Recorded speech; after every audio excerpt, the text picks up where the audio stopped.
सबसे पहले ये बताइए कि मौलाना को कैसे गिरफ्तार किया गया। मौलाना के साथ कितने लोगों को गिरफ्तार किया गया था और कितने लोगों को छोड़ा गया अभी इसमें? अभी सोशल मीडिया पे वायरल लगातार हो रहा है कि मौलाना इदरीस कहाँ हैं, कुछ पता नहीं है, तो आपको कुछ मालूम है कि जब पहले दिन बहस हुई आपने भी पोस्ट डाला था कि मौलाना को पुलिस कस्टडी नहीं मिली, अदालत ने इनकार कर दिया, लेकिन फिर दूसरे दिन ऐसा क्या हुआ कि पुलिस कस्टडी दे दी गई? यूपी एटीएस ने यह भी कहा है कि बाहर से फंडिंग होती थी उनके लिए, तो आप केस लड़ रहे हैं, तो इसके बारे में कुछ आपको मालूम है? देखिए जी, ये मीडिया जो ट्रायल हुआ है इसको समझना चाहिए कि ये मीडिया ट्रायल क्यों हुआ। जो एटीएस उत्तर प्रदेश ने प्रेस नोट दिया मीडिया को, वो मीडिया ट्रायल के लिए स्क्रिप्ट तैयार करके दी गई है। मिलिया टाइम्स में आपका स्वागत है। मैं असरार अहमद। मौलाना कलीम सिद्दीकी को जबरन धर्म परिवर्तन के मामले में यूपी एटीएस ने गिरफ्तार किया है। पहले उनको अदालत ने पुलिस कस्टडी नहीं दी थी, लेकिन दूसरे दिन पुलिस कस्टडी यूपी एटीएस को मिल गई। उसके बाद अब उनको 10 दिन के लिए पुलिस कस्टडी में भेजा गया है। मौलाना कलीम सिद्दीकी के वकील हमारे साथ मौजूद हैं, अबू बकर साहब। हम इनसे जानने की कोशिश करेंगे कि मौलाना को कैसे गिरफ्तार किया गया और अभी इस केस में क्या चल रहा है। सबसे पहले ये बताइए कि मौलाना को कैसे गिरफ्तार किया गया। देखिए, मौलाना मेरठ में एक प्रोग्राम के बाद वहाँ से फुलत अपने आबाई गांव जा रहे थे, तो रास्ते में कुछ नामालूम अफराद ने उनकी गाड़ी को घेर कर वो थे, और उनके साथ 4 लोग और थे, 2 स्टूडेंट थे और एक उनका ड्राइवर और एक उनके साथ और थे। उन 5 लोगों को वहाँ से लेके वो चले गए लखनऊ। रात भर पूरी फैमिली फ़ोन लगाती रही, सबके मोबाइल स्विच ऑफ रहे। अगले दिन दोपहर में जब एटीएस की तरफ से 3 पेज की प्रेस रिलीज मीडिया को दी गई, तो फैमिली वालों को ये पता चला कि मौलाना कलीम सिद्दीकी साहब को एटीएस ने धर्म परिवर्तन के एक केस में गिरफ्तार किया गया है। और वो उस धर्म परिवर्तन के उस केस में पहले जून के महीने में 20-22 जून 2021 को मौलाना उमर गौतम साहब और उनके एक साथी, फिर उसके बाद 8 लोग और, अब तक मतलब मौलाना कलीम सिद्दीकी साहब उसमें 11वें मुल्ज़िम हैं।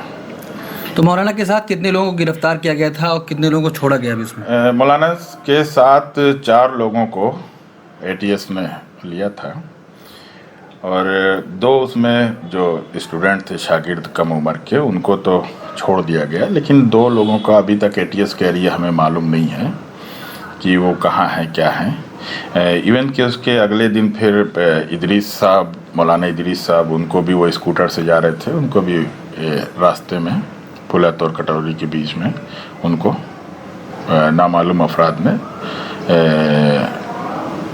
अब उसको आप इलीगल डिटेंशन कह लिए या किडनैपिंग कह लिए, वो कर दी गई। उसकी रिपोर्ट जो है कंप्यूटर। लेकिन अभी सोशल मीडिया पे वायरल लगातार हो रहा है कि मौलाना इदरीस कहाँ हैं, कुछ पता नहीं है, तो आपको कुछ मालूम है कि अभी तक एजेंसीज ने उस पर कोई डिक्लेरेशन नहीं दिया है या ना फैमिली को इन्फॉर्म किया है। और एनएचआरसी को, चीफ जस्टिस ऑफ इंडिया को, चीफ जस्टिस हाई कोर्ट को, इन सभी लोगों को इन्फॉर्म किया जा चुका है। इदरीस साहब के तरफ से उनके बेटे ने एटीएस कोर्ट में भी एप्लीकेशन लगाई है कि उनके वालिद को इलीगल डिटेंशन में है, जबकि उसमें अभी तक एटीएस की तरफ से या यूपी पुलिस की तरफ से कोई जवाब अभी तक नहीं आया है। लेकिन क्या हुआ था कि जब पहले दिन बहस हुई, आपने भी पोस्ट डाला था कि मौलाना को पुलिस कस्टडी नहीं मिली, अदालत ने इनकार कर दिया, लेकिन फिर दूसरे दिन ऐसा क्या हुआ कि पुलिस कस्टडी दे दी गई? देखिए, अब इस पर तो कोई कमेंट करना मुश्किल है, क्योंकि पहले दिन का ऑर्डर है कि उसमें उनको जुडिशियल कस्टडी में 5 अक्टूबर तक के लिए भेजा जाएगा। दूसरे दिन फिर ऑर्डर आया कि उनको 10 दिन की पुलिस कस्टडी, जो कि 23 तारीख से लेकर 4 तारीख की सुबह तक वैलिड होगी। और 4 तारीख को एटीएस उनको जेल, लखनऊ जेल में पहुंचाएगी, और 5 तारीख को उनकी कोर्ट डेट जो है वो पहले से फिक्स है। तो इसमें कुछ ज़्यादा कहना मुनासिब नहीं है मेरे ख्याल से। तो अभी मौलाना कैसे हैं? आपसे उनकी मुलाकात हुई या नहीं हुई? मौलाना से मेरी दोनों दिन मुलाकात हुई। मौलाना को जो पुलिस कस्टडी में भेजा गया है उस ATS की, उसमें भी कोर्ट ने डायरेक्शंस दिए हुए हैं कि उनको किसी तरह की परेशानी या अजियत नहीं दी जाएगी, किसी तरह का शारीरिक या मानसिक उत्पीड़न नहीं किया जाएगा, उनका मेडिकल कराया जाएगा और उनकी सेहत का और उन सारी चीज़ों का ख्याल रखा जाएगा। तो मौलाना ठीक हैं और इंशाल्लाह वो उनको उनके साथ कुछ अभी तक मौलाना काफ़ी। तो जैसे कि यूपी ATS ने यह भी कहा है कि बाहर से फंडिंग होती थी उनके लिए, तो आप केस लड़ रहे हैं, तो इसके बारे में कुछ आपको मालूम है? देखिए ये सिर्फ एलिगेशन है। मौलाना के पास FCRA था, मौलाना के पास जो भी एक फंडिंग आई है वो उनके अकाउंट में आई है और लास्ट ईयर तक, मतलब जो हमारा लास्ट बिल्कुल अप टू डेट या जो लास्ट हमारा वो है फाइनेंशियल ईयर, उसके ऑडिट हुई भी है रजिस्टर्ड CA से।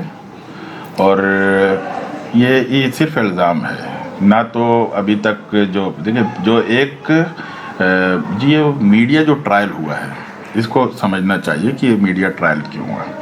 कोर्ट में एप्लीकेशन लगाने से पहले, ऑन द रिकॉर्ड ये बात मैं कह रहा हूँ कि कोर्ट में एप्लीकेशन लगाने से पहले 3 सफ़हात की बहुत ही इनक्रिमिनेटिंग भड़काऊ अल्फाज में फ़िरका वाराना अल्फाज और लहजे का इस्तेमाल करते हुए जो ATS उत्तर प्रदेश ने प्रेस नोट दिया मीडिया को, वो मीडिया ट्रायल के लिए स्क्रिप्ट तैयार करके दी गई है। कोर्ट के अंदर जो रिमांड एप्लीकेशन है वो 100 पेज की है, यानी 1 पेज और दूसरे पेज पे 3-4 लाइन। जो कोर्ट में पेश किए इल्ज़ामात लगाए गए हैं उसमें यह है कि मौलाना बहुत से मदरसे चला रहे हैं, मौलाना दावत का काम कर रहे हैं, मौलाना जो लोग कन्वर्ट होते हैं उनके कन्वर्जन सर्टिफिकेट और दूसरे डॉक्यूमेंट्स बनवाते हैं, मौलाना की गैर ममालिक से, जिसमें सऊदी अरब, बहरीन वगैरह का तज़किरा किया है अरब ममालिक का, कि वहाँ से इनकी फंडिंग होती है। और ये सारे इल्ज़ामात जो हैं, ये इल्ज़ाम कोई ऑफेंस नहीं बनाते हैं, बल्कि ये तो हमारे कॉन्स्टिट्यूशन का दिया हुआ फंडामेंटल राइट है, जिसे हम लोग कह सकते हैं संवैधानिक अधिकार है हमारा, और इसको प्रोटेक्ट करना जुडिशियरी की रिस्पॉन्सिबिलिटी है, ड्यूटी है, क्योंकि सुप्रीम कोर्ट को प्रोटेक्टर या guardian of the fundamental right कहा गया है। चूंकि हमें इस पूरे केस को इसका एक पस मंज़र है, केस की मेरिट क्या है, डीमेरिट क्या है, क्योंकि अभी तक किसी भी तरह के सबूत और गवाह को कोर्ट में पेश नहीं किया गया है। लेकिन जैसे डॉक्टर उमर गौतम को गिरफ्तार किया गया था तो उनके भी कहा गया था कि बाहर से फंडिंग हो रही है। अब मौलाना को गिरफ्तार किया गया तो उनमें भी कह दिया गया बाहर से फंडिंग होती है। असल में देखिए, उनको भी मौलाना उमर गौतम साहब को भी जब गिरफ्तार किया गया था तो उनके ऊपर इल्ज़ाम लगाया कि वो बाहर से फंडिंग हो रही है, कन्वर्जन करा रहे हैं। लेकिन सवाल यह है कि अगर बाहर से फंडिंग हो रही है या मिस एप्रोप्रिएशन ऑफ फंड्स है तो उसके लिए ईडी है जिसके तहत केस रजिस्टर किया गया उमर गौतम साहब के खिलाफ, इनकम टैक्स डिपार्टमेंट है। ये ATS कैसे आ गई? ATS तो टेरर एक्टिविटीज के लिए है। जब इस पर हंगामा हुआ तो काफी बाद में जाके उन्होंने 121A और 123 उसमें जोड़ दिया, वेजिंग वॉर या attempt to waging war against the nation. तो वॉर का या वेजिंग वॉर का की डिफिनीशन इतनी नैरो करके वो उस पर सोचना चाहिए। जहाँ चाह रही है हुकूमत वो अपने डिसेंट्स को, मुखालिफिन को खामोश करने के लिए वो सेडिशन का इस्तेमाल कर दे रही है। जहाँ चाहती है वो waging war against the nation का इस्तेमाल कर दिया। दिल्ली में प्रोटेस्ट हुए, वहाँ पे UAPA का इस्तेमाल कर दिया। जब चाहा NIA को भेज दिया, जब चाहा CBI को भेज दिया, जब चाहा ATS को भेज दिया। तो चूंकि कोई अकाउंटेबिलिटी नहीं है, कोई जवाबदेही नहीं है, कोई सवाल नहीं कर सकता है, तो आराम से आप केस रजिस्टर करिए, FIR, क्योंकि मुकदमे तो आपको 20 साल चलाने हैं। मुकदमे में कितने साल, उसकी कोई लिमिट नहीं है हमारे क्रिमिनल जस्टिस सिस्टम में।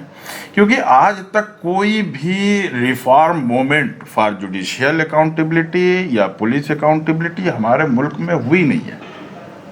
तो उसकी ये सारी वो हैं। तो कहीं ना कहीं अगर हम इस पूरे केस के बैकग्राउंड में जाके देखें तो आप देखेंगे कि अभी जैसे मौलाना कलीम सिद्दीकी साहब की जो गिरफ्तारी है, आप देखिए कि उस वक्त चल क्या रहा था बैकग्राउंड में। इलाहाबाद में महंत गिरी महाराज जो है उनकी हत्या की गई। कुछ लोग कह रहे हैं हत्या की गई, कुछ लोग कह रहे हैं सुसाइड किया उन्होंने। वो जितने स्ट्रॉन्ग विल के जो आदमी थे, जितना मैंने उनको देखा है, पढ़ा है, जाना है, या जो उनके साथ के लोग कह रहे हैं, वो ये कह रहे हैं कि वो शख्स सुसाइड नहीं कर सकते हैं। तो अब वो क्या था, वो एक्चुअल वो इन्वेस्टिगेशन का टॉपिक सब्जेक्ट है। बट गवर्नमेंट उत्तर प्रदेश की पूरी तरह से बैकफुट पर थी, क्योंकि एक इतने बड़े साधु महंत की को प्रोटेक्शन नहीं दिया जा सका था। दूसरी तरफ गवर्नमेंट सपोर्टेड या फ्रेंडली जो इनके जो कारपोरेट हाउस हैं, वहाँ पे हजारों करोड़ के ड्रग्स पकड़े गए थे। तो दोनों फ्रंट पे मीडिया और जनता हुकूमत से सवाल पूछ रही थी। अचानक रातों रात मौलाना कलीम सिद्दीकी साहब को पकड़ा गया। एक रात भर में शानदार सी एक स्क्रिप्ट तैयार की गई 3 पेज की और निकाल के सामने रख दी गई। यानी इन सबको छिपाने के लिए ये ऐसा किया गया। ये उत्तर प्रदेश में इलेक्शन होने वाले हैं असेंबली के, ये सिर्फ और सिर्फ एक सियासी केस है। अच्छा वकील साहब, एक सवाल आपसे करूंगा कि जब फर्स्ट दिन मौलाना को ले जाया गया तो आपने सोशल मीडिया पोस्ट डाला था कि ज़ोरदार बहस हुई और अदालत ने यूपीएटीएस की मांग नहीं मानी कि पुलिस रिमांड दी जाए, लेकिन क्या दूसरे दिन आपसे ऐसा कुछ चूक हो गई जिसकी वजह से रिमांड उनको मिल गई? क्या कहेंगे? नहीं, देखिए, दूसरे दिन तो पहले दिन के मुकाबले में ज़्यादा अच्छी बहस हुई। अब जुडिशियरी है, उसके काम करने का क्या तरीका है और कहाँ पर कैसे काम करती है, इसके लिए बहुत से केसेस हैं, बहुत सी रिसर्च स्टडीज़ भी हैं, बहुत सी रिकमेंडेशंस भी हैं, लॉ कमीशन की भी हैं, और जो सिविल सोसाइटीज़ हैं उनकी भी हैं। तो चूँकि मामला कोर्ट के अंदर है तो उस पर बहुत ज़्यादा बात करनी मेरे ख्याल से वो मुनासिब नहीं है, लेकिन जो हक़ायक़ हैं वो लोगों के सामने हैं और फैक्ट है, ऑर्डर है सामने, ऑर्डर है कि पहले दिन जो है जेसी हुई और दूसरे ही दिन फिर पीसी हो गई। तो वो जज साहब का डिस्क्रिशन एक तरह से होता है कि जज साहब को कब कहाँ पर क्या अच्छा लगा। जो एप्लीकेशन है जो उसका वो है जो रिकॉर्ड पर है, जिसका फोटो आप ले सकते हैं, कॉपी मिल जाएगी आपको। उसमें मौलाना के खिलाफ जो इल्ज़ामात थे वो मैंने आपको बताए, और उसमें उन्होंने जो ग्राउंड्स लिखे हैं कि हमें किन किन ग्राउंड्स पर चाहिए। पहला यह है कि मौलाना के पास से एक मोबाइल और 7 सिम कार्ड बरामद हुए जिसका डेटा रिट्रैक्शन कराना है। अब वो जो 7 सिम कार्ड हैं, वो 7 सिम कार्ड किन कंपनीज के हैं, वो टेलीकॉम कंपनीज उसका डेटा CDR कैफ जो होता है, कस्टमर एप्लीकेशन फॉर्म, वो सारी चीज़ें वो कंपनी डेटा देगी। मोबाइल के अंदर क्या चीज़ें थी, क्या चीज़ें हैं, क्या चीज़ें कहाँ से आई, कहाँ गई, कब डिलीट की गई, ये सारा डेटा FSL फॉरेंसिक लैब देता है। तो मौलाना की उसमें पुलिस रिमांड की कोई ज़रूरत नहीं थी। उनके अकाउंट में लाख करोड़ों रुपए आए, ऐसा इल्ज़ाम उनके ऊपर है। तो अगर अकाउंट में आए तो वो अकाउंट नंबर पुलिस के पास है और FCRA भी, सारी चीज़ें हैं पुलिस के पास। जो ऑडिट की गई है वो भी गवर्नमेंट को सबमिट होती है।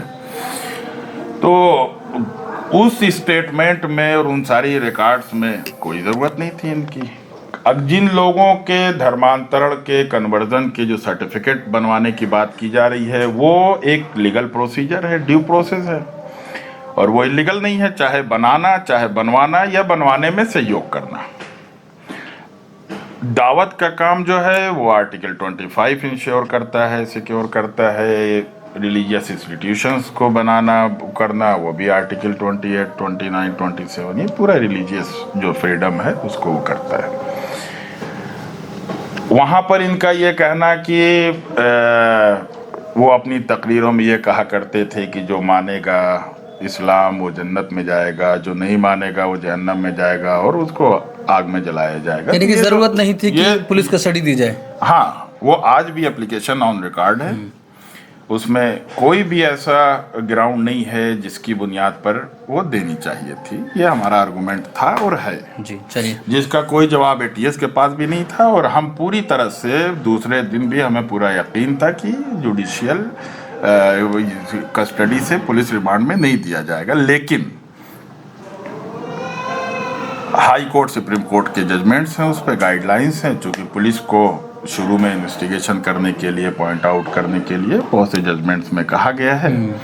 तो अगर जज को लगा ऐसा, वो क्या असबाब थे, उसको क्यों लगा, ये कोर्ट की का डिस्क्रिशन है, उस पर बहुत ज़्यादा कमेंट करना बेहतर मुनासिब नहीं होता है।